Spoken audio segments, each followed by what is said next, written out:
বিসমিল্লাহির রহমানির রহিম। নরসিংদী সরকারি কলেজ কর্তৃক আয়োজিত অনলাইন ক্লাস কার্যক্রমে আজকে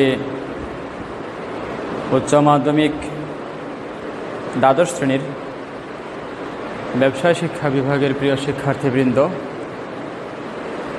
সবাইকে স্বাগতম। আজকের ক্লাসের বিষয় হলো ফিনান্স, ব্যাংকিং ও বিমা দ্বিতীয় পত্র, যেখানে বইটির দ্বিতীয় পত্রের নাম হলো ব্যাংকিং ও বিমা। আর তোমরা প্রথম পত্রে জেনে এসেছো বইটির নাম হলো ফিনান্স, যার বাংলা হচ্ছে অর্থ সংস্থান।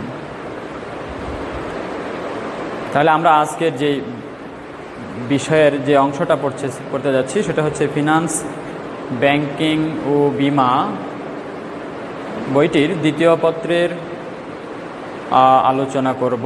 দ্বিতীয় পত্রের নাম হলো ব্যাংকিং ও বিমা।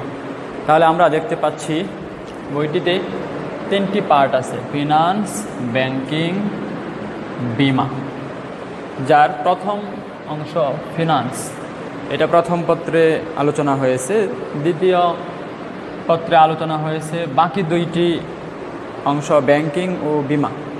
তাহলে আমরা দেখতে পাচ্ছি দ্বিতীয় পত্রের আলোচনা ব্যাংকিং এবং বিমা, এই দুইটি অংশ নিয়ে আলোচনা হয়েছে। আমরা আজকে ব্যাংকিং ও বিমা থেকে প্রথম যে অংশটা ব্যাংকিং, এই অংশের একটি অধ্যায় নিয়ে আলোচনা করব। অর্থাৎ দ্বিতীয় পত্রের দ্বিতীয় অধ্যায় কেন্দ্রীয় ব্যাংক। কেন্দ্রীয় ব্যাংক সম্পর্কে আলোচনা করা হবে। কেন্দ্রীয় ব্যাংক বলতে কি বোঝায়, নাম থেকে যদি আমরা চিন্তা করি, কেন্দ্রীয় ব্যাংকের ইংলিশ টার্ম হচ্ছে সেন্ট্রাল ব্যাংক। একটি দেশের বিভিন্ন ব্যাংক থাকে, বিভিন্ন ধরনের ব্যাংক থাকে, তার একটি ধরন হচ্ছে কেন্দ্রীয় ব্যাংক। বিভিন্ন ধরনের ব্যাংক, যেমন কেন্দ্রীয় ব্যাংক একটি বললাম, থাকতে পারে আরও এরকম বাণিজ্যিক ব্যাংক থাকবে, বিশেষায়িত ব্যাংক। এই ধরনের বিভিন্ন ধরনের ব্যাংকগুলোর একটি হচ্ছে কেন্দ্রীয় ব্যাংক বা সেন্ট্রাল ব্যাংক। কেন্দ্রীয় ব্যাংক এর ধারণা বা কেন্দ্রীয় ব্যাংক বলতে কি বোঝায়, তোমাদের অবশ্যই কিছু না কিছু ধারণা থাকতে পারে, নাও থাকতে পারে। কেন্দ্রীয় ব্যাংক বলতে কি বোঝায় একটু চিন্তা করে দেখো তো। আমরা এমনিতে নাম থেকে, যদি কেউ আগে থেকে পড়ালেখা নাও করে থাকে, এই ধরনের সংক্রান্ত যদি আলোচনা কোনো দিন নাও শুনে থাকে, তাও সে চেষ্টা করে বলবে এরকম যে সেন্ট্রাল ব্যাংক বা কেন্দ্রীয় ব্যাংক বলতে বোঝাইতে পারে এরকম যে কেন্দ্র থেকে যার অবস্থান, কেন্দ্র থেকে যার পরিচালনা, কেন্দ্রে যার অবস্থান, কেন্দ্রে অন্যান্য ব্যাংকগুলোর কেন্দ্রে যার অবস্থান, তাকে আমরা একদম সহজ কথায়, একদম শাব্দিক অর্থে বলতে পারি যে কেন্দ্রীয় ব্যাংক। কাউকে যদি আমরা জিজ্ঞাসা করি, বা তোমাদের মধ্য থেকে অনেকে এরকম উত্তর বলবে যে কেন্দ্রে অবস্থানকারী যে ব্যাংক, অন্যান্য ব্যাংকের কেন্দ্রে অবস্থানকারী মধ্যমণি প্রধান যে ব্যাংক, সেটাই হলো কেন্দ্রীয় ব্যাংক। কেন্দ্রীয় ব্যাংকের কার্যক্রম, বৈশিষ্ট্য ইত্যাদির ভিত্তিতে আমরা সংজ্ঞা যদি বলি বা যদি ধারণা ব্যাখ্যা করতে যাই, তাহলে হবে কেন্দ্রীয় ব্যাংক হচ্ছে এমন একটি ব্যাংক যা অন্যান্য ব্যাংকের অভিভাবক, অন্যান্য ব্যাংকের নিয়ন্ত্রণকারী, সরকারি মালিকানাধীন বা অন্যান্য মালিকানাধীন কিন্তু সরকারের নিয়ন্ত্রণাধীন একটি ব্যাংক প্রতিষ্ঠান, যা দেশের ব্যাংকিং নীতিমালা প্রণয়ন এবং বাস্তবায়ন এবং দেশের ব্যাংকিং ব্যবস্থা নিয়ন্ত্রণ ইত্যাদি সার্বিক কার্যক্রম করে থাকে যে ব্যাংক, তাকেই আমরা বলবো কেন্দ্রীয় ব্যাংক। কেন্দ্রীয় ব্যাংককে যদি আমরা আরও বিস্তারিত বলি, কেন্দ্রীয় ব্যাংক হচ্ছে নোট ও মুদ্রার একক প্রচলনকারী এবং মুদ্রা মান সংরক্ষণ করার একক দায়িত্ব পালনকারী প্রতিষ্ঠান বা ব্যাংক। সরকারের অন্যান্য ব্যাংকের ব্যাংকার হিসেবে দায়িত্ব পালনকারী একক ব্যাংক, আর কোনো ব্যাংক এই দায়িত্ব পালন করে থাকে না, কোনো দেশেই না। মুদ্রা বাজারের অভিভাবক বা মুদ্রা বাজারের নিয়ন্ত্রণকারী হিসেবে দায়িত্ব পালনকারী ব্যাংক।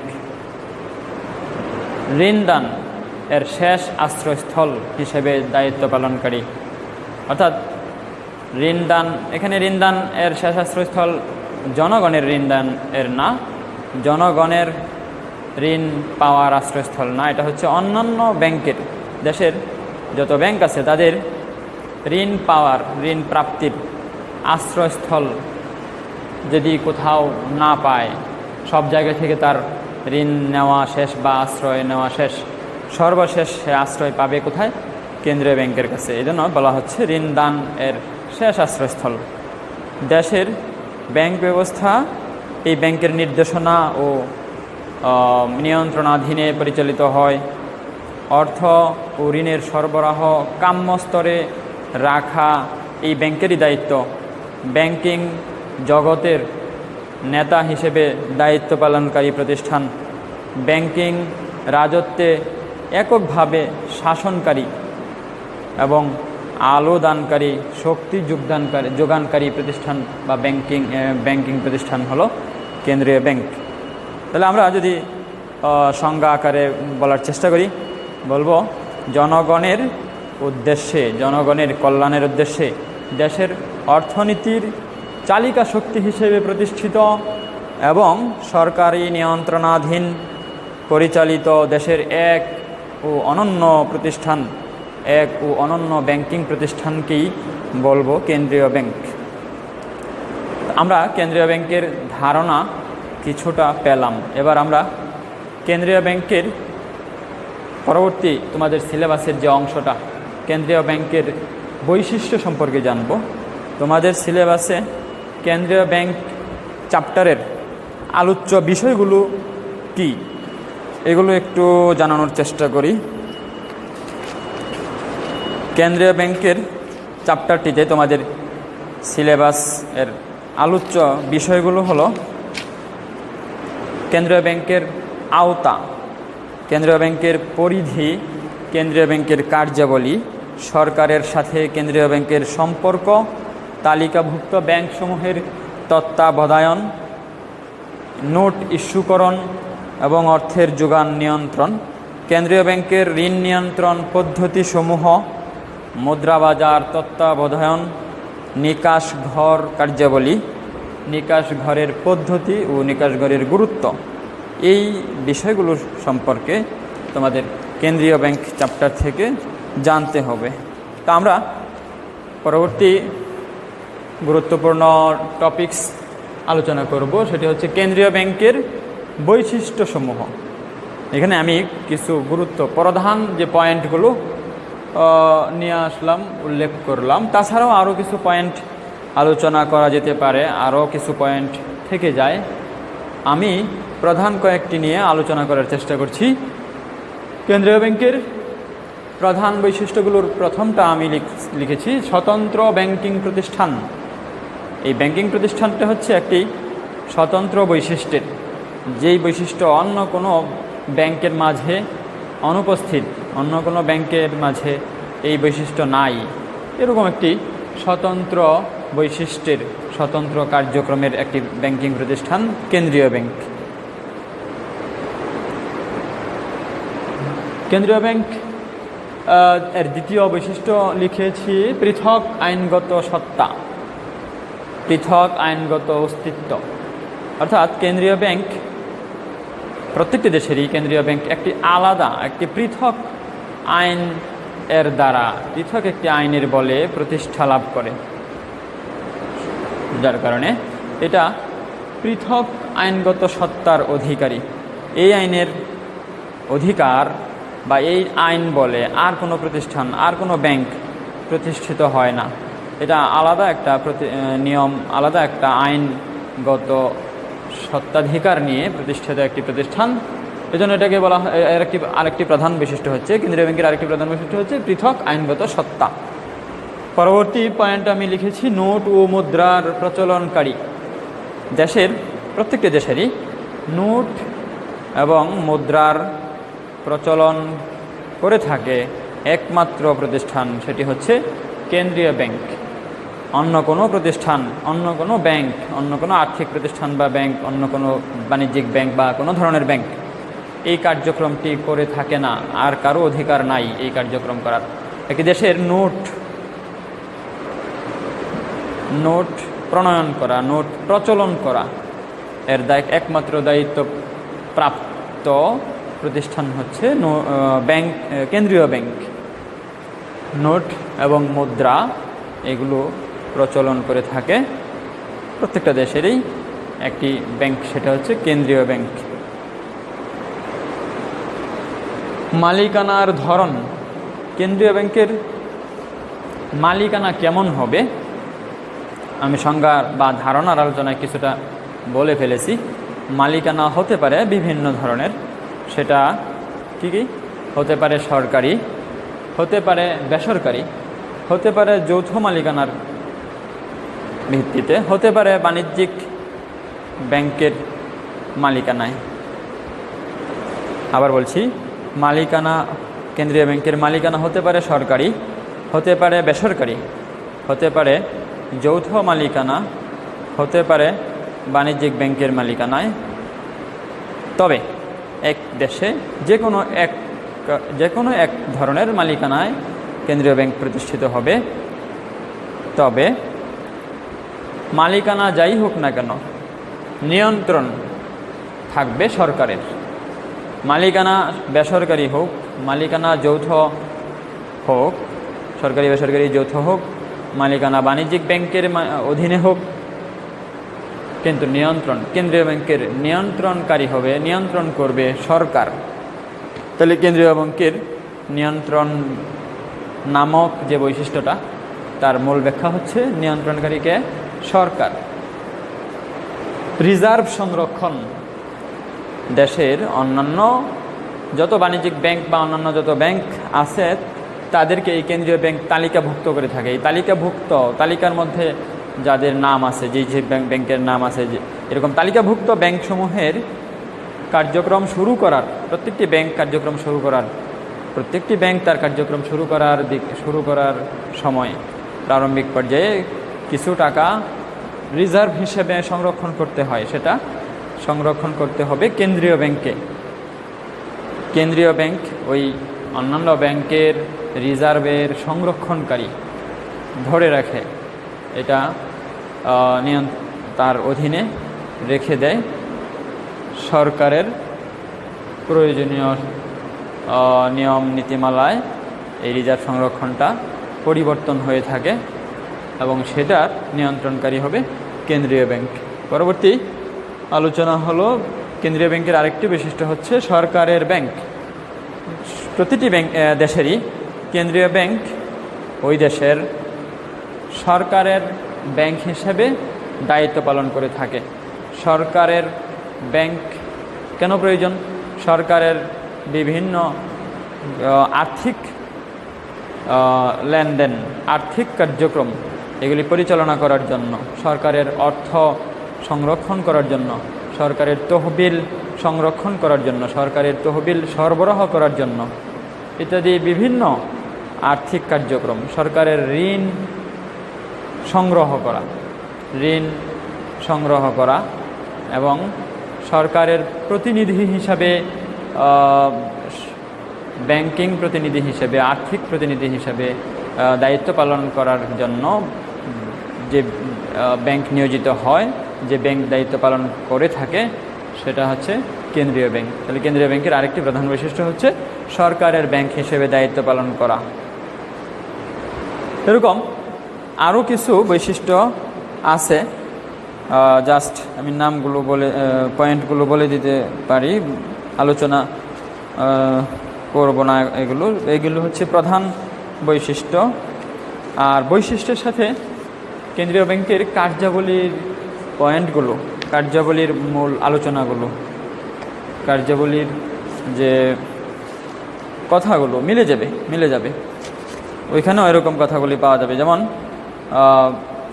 কেন্দ্রীয় ব্যাংক হচ্ছে মুদ্রা মান সংরক্ষক, দেশের মুদ্রা মান সংরক্ষণকারী, মুদ্রার মান কাম্য স্তরে থাকা এর জন্য প্রচেষ্টা করে থাকে, কাজ করে থাকে কোন ব্যাংক? কেন্দ্রীয় ব্যাংক। অর্থ বাজারের অভিভাবক, দেশের অর্থ বাজারের মানি মার্কেট বা মুদ্রা বাজারের অভিভাবক বা প্রধান হিসেবে কাজ করে থাকে কেন্দ্রীয় ব্যাংক। অন্যান্য ব্যাংকের ব্যাংকার ও নিয়ন্ত্রক, অন্যান্য ব্যাংকের হিসাব নিকাশ, অন্যান্য ব্যাংকের যাবতীয় ইতিহাস, যাবতীয় কার্যক্রম নিয়ন্ত্রণ করা, অন্যান্য ব্যাংকের অর্থ সংগ্রহ করা, অন্যান্য ব্যাংককে ঋণ প্রদান করা ইত্যাদি কার্যক্রম করে থাকে কেন্দ্রীয় ব্যাংক। এই জন্য বলা হচ্ছে কেন্দ্রীয় ব্যাংক অন্যান্য ব্যাংকের ব্যাংকার এবং নিয়ন্ত্রণও করে থাকে তাদেরকে বিভিন্ন ব্যাংকিং নীতিমালা পালন করতে বাধ্য করে, পালন করতে অবগত করে। এই জন্য এটাকে বলা হয়, কেন্দ্রীয় ব্যাংককে বলা যাবে অন্যান্য ব্যাংকের নিয়ন্ত্রক। বৈদেশিক বিনিময়ের নিয়ন্ত্রক, বৈদেশিক বিনিময় যেন দেশের অনুকূলে থাকে, দেশের প্রতিকূলে না যায়, দেশের পক্ষে থাকে, বিপক্ষে না যায়। এজন্য যে কার্যক্রম প্রয়োজন এই কার্যক্রমগুলো পদক্ষেপ গ্রহণ করে থাকে কেন্দ্রীয় ব্যাংক। এই জন্য বলা যায় কেন্দ্রীয় ব্যাংক হচ্ছে একটি দেশের বৈদেশিক বিনিময়ের নিয়ন্ত্রক। ঋণের শেষ আশ্রয়স্থল, এটা আলোচনা হয়ে গেছে না, এখানে আলোচনা হয় নাই, সংজ্ঞায় আলোচনা হয়েছিল। ঋণের শেষ আশ্রয়স্থল, আবার বলছি, ঋণের শেষ আশ্রয়স্থল হচ্ছে ওই বাণিজ্যিক ব্যাংক বা অন্যান্য দেশের কেন্দ্রীয় ব্যাংক ছাড়া অন্য যত জাতীয় ব্যাংক আছে ওই সব ব্যাংকের ঋণ গ্রহণ করার বিভিন্ন উৎসের পাশাপাশি সর্বশেষ আরেকটি আশ্রয়স্থল হচ্ছে কেন্দ্রীয় ব্যাংক। অন্যান্য প্রতিষ্ঠান থেকে তার ঋণ গ্রহণ করা শেষ হয়ে গেল, আরও তার তহবিল প্রয়োজন, তখন আবার যাবে কোথায়? সর্বশেষ কেন্দ্রীয় ব্যাংকের কাছে। তারপরে আর কোনো উৎস নাই, এজন্য এটাকে বলা হচ্ছে, কেন্দ্রীয় ব্যাংককে বলা হবে অন্যান্য ব্যাংকের ঋণের শেষ আশ্রয়স্থল। আচ্ছা, প্রাথমিক আলোচনার সময় কিছু কথা বাদ পড়ে গিয়েছিল। কেন্দ্রীয় ব্যাংকের ধারণার পরপর চিন্তা ছিল বলবো কেন্দ্রীয় ব্যাংকের কিছু উদাহরণ, কেন্দ্রীয় ব্যাংকের কিছু নাম, বিভিন্ন দেশের কেন্দ্রীয় ব্যাংকের নাম। বাংলাদেশের কেন্দ্রীয় ব্যাংকের নাম কি জানা আছে না তোমাদের? যেহেতু তুমি এসএসসি পর্যন্ত পড়ালেখা করে এখানে এসেছো, সেহেতু অবশ্যই তোমার শুনে থাকার কথা। যাই হোক, বাংলাদেশের কেন্দ্রীয় ব্যাংকের নাম হলো বাংলাদেশ ব্যাংক। বাংলাদেশের কেন্দ্রীয় ব্যাংকের নাম কি? বাংলাদেশ ব্যাংক। সব দেশের নাম যেরকম দেশের নামের পর ব্যাংক বলে দিলেই হয়ে যাবে তাও না। যেমন যদি বলি ভারত বা ইন্ডিয়ার কেন্দ্রীয় ব্যাংকের নাম কি? ভারত ব্যাংক হবে না। সব দেশের নাম, সব দেশের কেন্দ্রীয় ব্যাংকের নাম এভাবে রাখে নাই, এক এক দেশ তার স্বতন্ত্রভাবে এই নাম রেখেছে। যেমন ইংল্যান্ডের বা যুক্তরাজ্যের কেন্দ্রীয় ব্যাংকের নাম হলো ব্যাংক অফ ইংল্যান্ড, উল্টে দিয়েছে। আমরা বলছি বাংলাদেশ ব্যাংক, তারা বলছে কি ব্যাংক অফ ইংল্যান্ড। আমরা বলতে পারতাম এরকম ব্যাংক অফ বাংলাদেশ, না, আমাদের বলা হয়েছে, নাম রাখা হয়েছে কি বাংলাদেশ ব্যাংক, আর তারা নাম রেখেছে এটার ব্যাংক অফ ইংল্যান্ড। এই ব্যাংকটি পৃথিবীর ইতিহাসে প্রথম কেন্দ্রীয় ব্যাংক 1694 সালে এই ব্যাংকটি প্রতিষ্ঠিত হয়েছে। তাই এবং এটা প্রথম কেন্দ্রীয় ব্যাংক হিসেবে প্রতিষ্ঠিত হওয়ায় এই ব্যাংককে পৃথিবীর আদর্শ কেন্দ্রীয় ব্যাংক হিসেবে ধরে নেওয়া হয়। যুক্তরাষ্ট্রের কেন্দ্রীয় ব্যাংকের নাম হলো ফেডারেল রিজার্ভ সিস্টেম।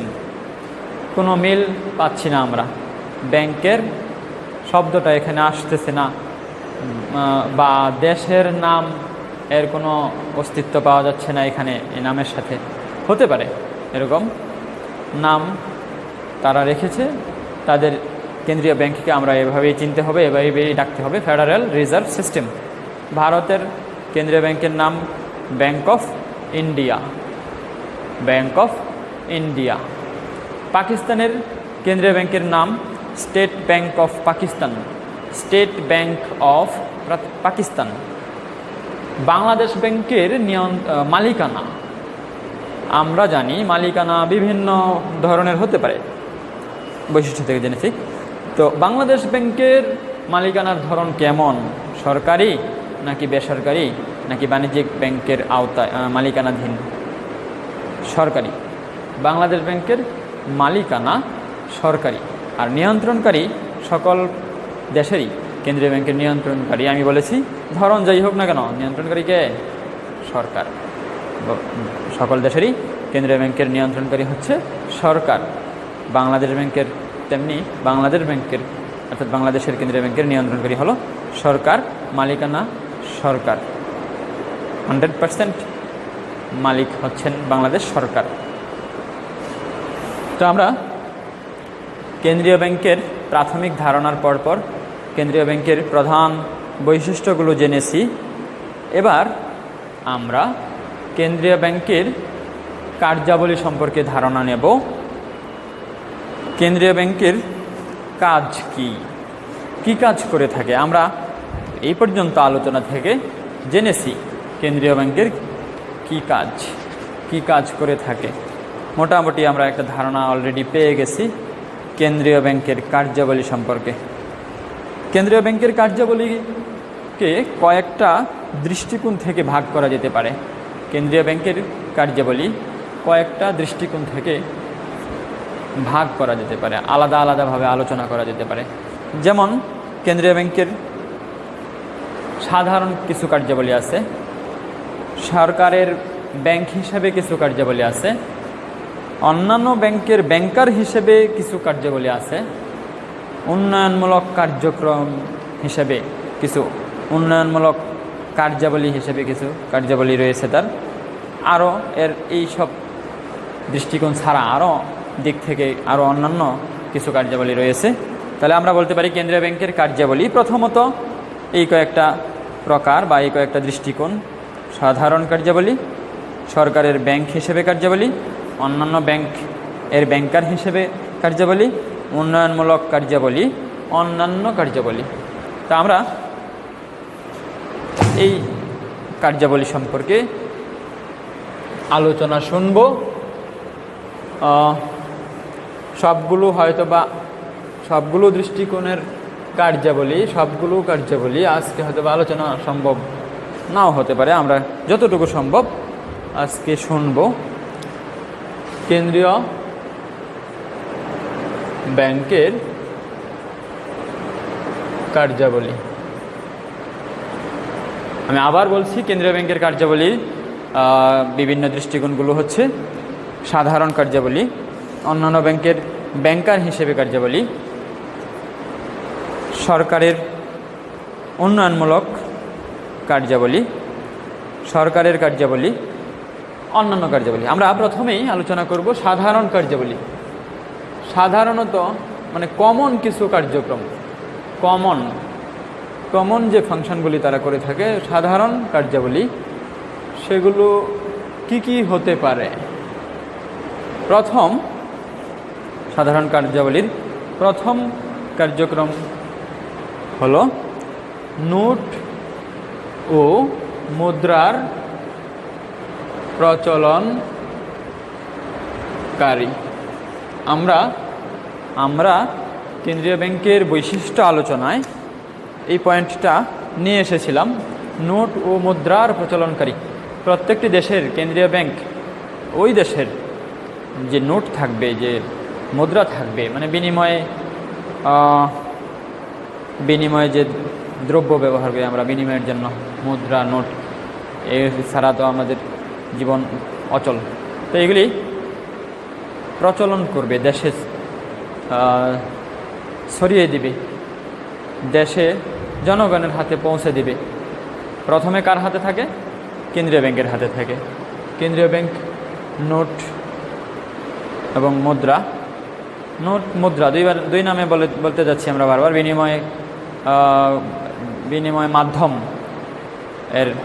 বিনিময় মাধ্যমের নাম আমরা বলতেছি নোট এবং মুদ্রা। নোট হচ্ছে কাগজি যে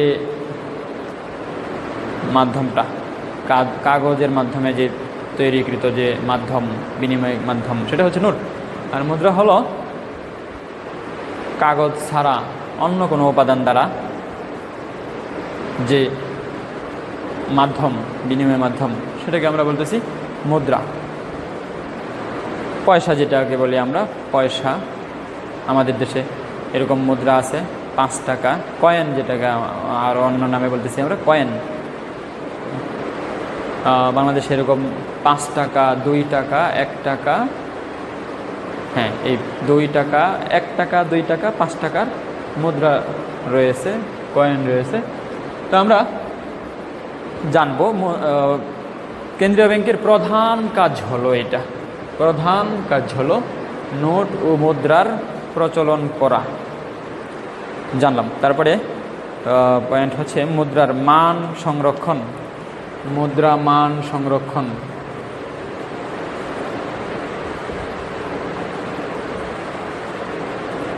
কোনো দেশের মুদ্রা মান কাম্য পর্যায়ে রাখা, ভালো পজিশনে রাখা, দেশের অনুকূলে রাখা, এর জন্য মুদ্রার মান সংরক্ষণ করার জন্য, ভালো রাখার জন্য যে বিভিন্ন কার্যক্রম, যে বিভিন্ন পদক্ষেপ গ্রহণ করতে হয়, তার দায়িত্ব পালন করে থাকে কেন্দ্রীয় ব্যাংক।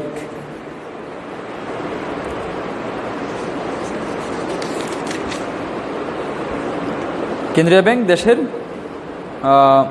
অর্থনীতির সঙ্গে সঙ্গতি রেখে অর্থের যোগান নিয়ন্ত্রণ করে এবং বিদেশি মুদ্রার বিচারে বিদেশি মুদ্রার সাথে দেশীয় মুদ্রার মূল্যমানকে স্থিতিশীল এবং অনুকূল রাখতে সচেষ্ট থাকে এবং প্রয়োজনীয় প্রয়োজনীয় পদক্ষেপ গ্রহণ করে থাকে।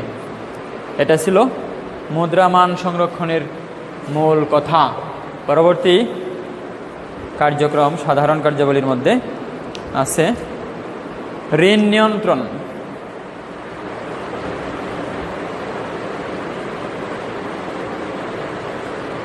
দেশের প্রয়োজনে ঋণকে নিয়ন্ত্রণে রাখতে হয়।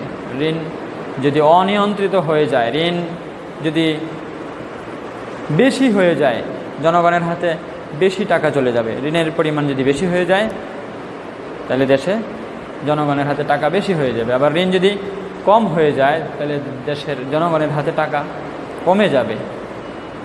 এরকম টাকা বেশি হয়ে যাওয়াও সমস্যা, টাকা কম থাকাও সমস্যা, যেটাকে আমরা বলি মুদ্রাস্ফীতি, মুদ্রার সংকোচন। মুদ্রার সংকোচন আর মুদ্রাস্ফীতি। যদি মুদ্রা সংকোচের সৃষ্টি হয় তাও সমস্যা, অতিরিক্ত মুদ্রাস্ফীতিও সমস্যা। এটাকে নিয়ন্ত্রিত পর্যায়ে রাখা, কাম্য স্তরে রাখা, ভালো একটা অবস্থানে রাখা, এর জন্য কার্যক্রম পরিচালনা করতে হয়। এমনিতেই নিয়ন্ত্রিত হয়ে যাবে না, কিছু কৌশল, কিছু পদক্ষেপ গ্রহণ করতে হয়। যেই কার্যক্রমগুলি করার দায়িত্ব হচ্ছে কার? কেন্দ্রীয় ব্যাংকের। ঋণ নিয়ন্ত্রণের দায়িত্ব কেন্দ্রীয় ব্যাংকের, অন্য কোনো ব্যাংকের না। দেশের যে কোনো দেশের কেন্দ্রীয় ব্যাংক ওই দেশের ঋণের পরিমাণ কাম্য স্তরে রাখার জন্য নিয়ন্ত্রণ কার্যাবলী করে থাকে। কে? কোন প্রতিষ্ঠান? কেন্দ্রীয় ব্যাংক। ইয়েস। তারপরে বৈদেশিক বিনিময় নিয়ন্ত্রণ। বৈদেশিক বিনিময় নিয়ন্ত্রণ।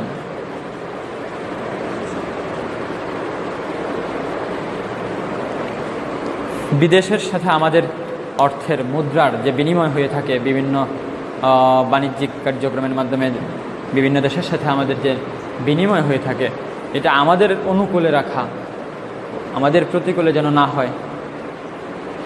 এই কার্যক্রমে যারা যারা জড়িত থাকেন সবাইকে কেন্দ্রীয় ব্যাংক দেখভাল করা, তত্ত্বাবধান করা, তাদেরকে নিয়ন্ত্রণে রাখার মাধ্যমে বৈদেশিক বিনিময়টাকে নিয়ন্ত্রণ করা, এই সার্বিক কার্যক্রম কে করে থাকে?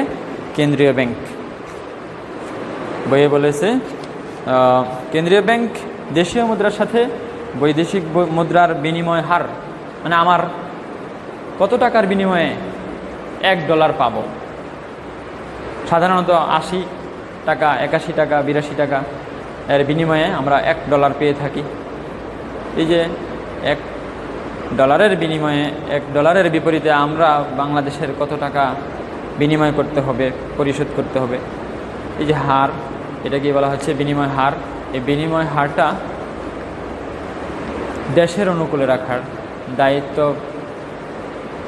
পালন করে থাকে কোন ব্যাংক? কেন্দ্রীয় ব্যাংক। বলছে কেন্দ্রীয় ব্যাংক দেশীয় মুদ্রার সাথে বৈদেশিক মুদ্রার বিনিময় হার অনুকূলে রাখার স্বার্থে দেশের অভ্যন্তরে বৈদেশিক মুদ্রার আগমন নির্গমন, আসা যাওয়া এবং ক্রয় বিক্রয়, বৈদেশিক মুদ্রার ক্রয় বিক্রয় এগুলো নিয়ন্ত্রণ করে থাকে কেন্দ্রীয় ব্যাংক। এই জন্য বৈদেশিক মুদ্রার লেনদেন সম্পৃক্ত বিভিন্ন প্রতিষ্ঠান, বৈদেশিক মুদ্রার সাথে রিলেটেড সম্পৃক্ত যেই প্রতিষ্ঠান, তাদের তত্ত্বাবধান করা, তাদেরকে নিয়ন্ত্রণে রাখা এর দায়িত্বের মধ্যে পড়ে। কার দায়িত্বের মধ্যে পড়ে? কেন্দ্রীয় ব্যাংকের দায়িত্বের মধ্যে পড়ে। বৈদেশিক মুদ্রার রিজার্ভ সংরক্ষণ করা ছাড়াও এই ব্যাংক রিজার্ভের পরিমাণ কাম্য স্তরে বজায় রাখার জন্য বিভিন্ন চেষ্টা চালায়। তা আমরা জানলাম কেন্দ্রীয় ব্যাংকের সাধারণ কার্যাবলী। মোটামুটি সাধারণ কার্যাবলীর যে প্রধান পয়েন্টগুলো এগুলো আলোচনা শেষ। তারপরে আমরা আলোচনা করব কেন্দ্রীয় ব্যাংকের আরেকটা দৃষ্টিকোণ, যেমন কেন্দ্রীয় ব্যাংকের কার্যাবলীর আরেকটা দৃষ্টিকোণ, যেমন সরকারের ব্যাংক হিসেবে কার্যাবলী। কেন্দ্রীয় ব্যাংক সরকারের ব্যাংক হিসেবে কাজ করে থাকে।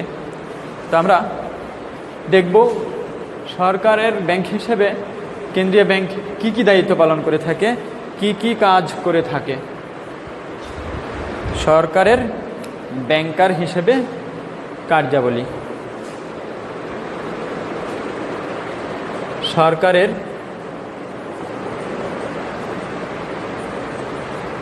ব্যাংক হিসেবে অথবা ব্যাংকার হিসেবে, যাই বলো, সরকারের ব্যাংক হিসেবে বা সরকারের ব্যাংকার হিসেবে কার্যাবলী কি কি কাজ করে থাকে সরকারের ব্যাংক হয়ে। কেন্দ্রীয় ব্যাংক আমরা জানি সরকারের ব্যাংক, আমরা জানি কেন্দ্রীয় ব্যাংক সরকারের হিসাব নিয়ন্ত্রণকারী, সরকারের আর্থিক কার্যাবলী সম্পাদনকারী ব্যাংক প্রতিষ্ঠান। তাহলে সরকারের হয়ে কি কি কাজ করে কেন্দ্রীয় ব্যাংক? 1 নম্বর হচ্ছে তহবিল সংরক্ষণ।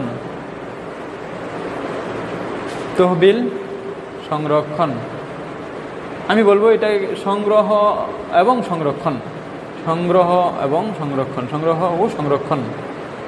শুধু যে সংরক্ষণ করে তা না, সরকারের তহবিল সংগ্রহ করে থাকে, সংরক্ষণও করে থাকে। সংগ্রহ কি জিনিস? তহবিল কি জিনিস? তহবিল হচ্ছে ফান্ড, অর্থ, সরকারের প্রয়োজনীয় মূলধন, প্রয়োজনীয় টাকা, সম্পদ, এগুলি সংগ্রহ করে। সংগ্রহ মানে কি? কালেকশন ইংলিশে, বা নিয়ে আসে,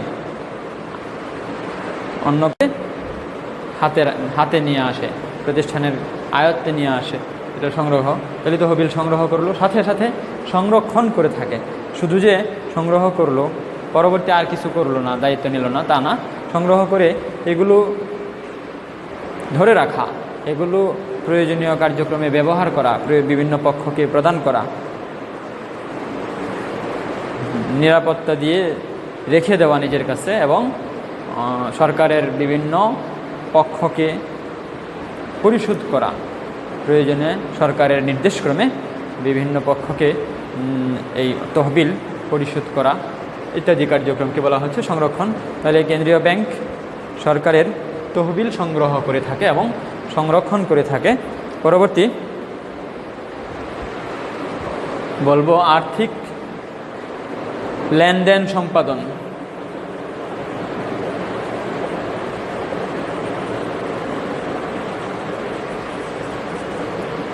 কেন্দ্রীয় ব্যাংক সরকারের পক্ষ থেকে, সরকারের হয়ে, সরকারের প্রতিনিধি হিসেবে সরকারের বিভিন্ন আর্থিক লেনদেন সম্পাদন করে থাকে। সরকারের বিভিন্ন আর্থিক কার্যক্রম অর্থাৎ অর্থ প্রদান কার্যক্রম করে থাকে কে? কেন্দ্রীয় ব্যাংক। বই কি বলেছে? আর্থিক লেনদেন সম্পাদন। কেন্দ্রীয় ব্যাংক সরকারের পক্ষে দেশে বিদেশে সকল আর্থিক লেনদেন সম্পাদন করে থাকে। অর্থাৎ সরকারের পক্ষ থেকে বা পক্ষে লেনদেন সম্পাদন করে, যার মধ্যে বৈদেশিক মুদ্রা ক্রয় বিক্রয় ইত্যাদিও অন্তর্ভুক্ত। আচ্ছা, আমরা পরবর্তী কার্যাবলী বলতে পারি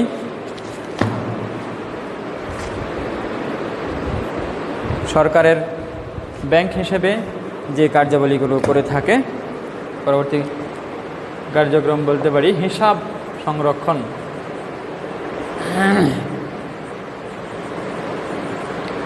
সরকারের বিভিন্ন উৎস থেকে আয় কত হলো, বিভিন্ন খাতে ব্যয় কত হলো, সরকারের আয় ব্যয়ের এরকম হিসাব রাখা, সরকারের অর্থের আগমন নির্গমন, সরকারের আয় ব্যয় ইত্যাদি সার্বিক হিসাব রাখার দায়িত্ব কেন্দ্রীয় ব্যাংকের। কেন্দ্রীয় ব্যাংকের আরেকটি দায়িত্বের মধ্যে, প্রধান দায়িত্বের মধ্যে কি পেলাম? হিসাব রক্ষণ। কার হিসাব? সরকারের কার্যাবলীর, যেহেতু তাহলে সরকারের হিসাব রক্ষণ হচ্ছে কেন্দ্রীয় ব্যাংকের অন্য একটি প্রধান কাজ। এই ব্যাংক সরকারের পক্ষে আর্থিক লেনদেন, অর্থ জমা গ্রহণ, স্থানান্তর এর পাশাপাশি সরকারের বিভিন্ন বিভাগ, মন্ত্রণালয় এবং প্রতিষ্ঠান ইত্যাদির হিসাব সংরক্ষণ করে থাকে কেন্দ্রীয় ব্যাংক। তারপরে বলতে পারি সরকারের ব্যাংক বা সরকারের ব্যাংকার হিসেবে কার্যাবলীর মধ্যে কেন্দ্রীয় ব্যাংকের আরেকটি কাজ হচ্ছে বিদেশি ব্যাংকের সাথে সম্পর্ক রক্ষা। বিদেশি ব্যাংকের সাথে সম্পর্ক রক্ষা। বিশ্বের অন্যান্য বিভিন্ন দেশের সাথে কোনো দেশের কেন্দ্রীয় ব্যাংক সম্পর্ক রক্ষা করে, মানে তাদের সাথে যোগাযোগ রক্ষা করে, তাদের সাথে বিনিময় কার্যক্রম করে, তাদের সাথে আর্থিক বিভিন্ন কার্যক্রম করে থাকে কোন ব্যাংক? কেন্দ্রীয় ব্যাংক। সরকারের প্রতিনিধি হিসেবে বিভিন্ন দেশের কেন্দ্রীয় ব্যাংক, বিশ্ব ব্যাংক, আন্তর্জাতিক অর্থ তহবিল, আঞ্চলিক উন্নয়ন ব্যাংক, গোষ্ঠী উন্নয়ন ব্যাংক ইত্যাদি প্রতিষ্ঠানের সাথে, ইত্যাদি ব্যাংকের সাথে যোগাযোগ ও সম্পর্ক রক্ষা করে, যোগাযোগ এবং সম্পর্ক বজায় রাখে কোন ব্যাংক? কেন্দ্রীয় ব্যাংক। কেন্দ্রীয় ব্যাংকের সরকারের কার্যাবলী হিসেবে আরও যে কার্যাবলী আছে, সরকারের উপদেষ্টা ও প্রতিনিধি। সরকারের উপদেষ্টা সরকারকে বিভিন্ন বিষয় সম্পর্কে পরামর্শ দেওয়া, আর্থিক বিষয় সম্পর্কে সঠিক উপযুক্ত পরামর্শ দেওয়া। উপদেষ্টা বলতে উপদেশ দানকারী বা পরামর্শদাতা বলতে পারি। তারপরে প্রতিনিধিত্ব করা, সরকারের হয়ে কোনো পক্ষের সাথে কথা বলা, কার্যক্রম চালানো ইত্যাদি কার্যক্রম করে থাকে কেন্দ্রীয় ব্যাংক। সরকারের আর্থিক নীতি বাস্তবায়ন, সরকার কোনো আর্থিক নীতি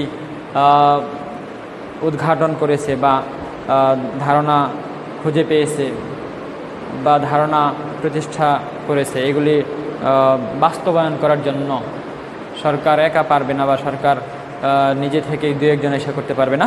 কে করবে? এই কেন্দ্রীয় ব্যাংক সরকারের হয়ে আর্থিক নীতিসমূহ বাস্তবায়ন করে থাকে। এই ছিল কেন্দ্রীয় ব্যাংকের আরেকটি দৃষ্টিকোণ থেকে কার্যাবলী, সেটা হচ্ছে সরকারের ব্যাংক হিসেবে যে যে কার্যাবলী করে থাকে সেই কার্যাবলীগুলো আলোচনা করলাম। মোটামুটি এই কয়েকটি প্রধান কার্যক্রম ছিল সরকারের ব্যাংকার হিসেবে। আরও বাকি রয়ে গেল বাণিজ্যিক ব্যাংকের ব্যাংকার হিসেবে কি কি কাজ করে থাকে, তারপরে এগুলো ছাড়া আর কি কি কাজ করে থাকে, অন্যান্য কার্যাবলী কী কী আছে, সেইগুলো আমরা আজকে আর আলোচনা করতে পারছি না, সময় সংকলন হবে না। আমরা ইনশাআল্লাহ পরবর্তী কোনো ক্লাসে বাকি কার্যাবলী সম্পর্কে ধারণা পাওয়ার চেষ্টা করব।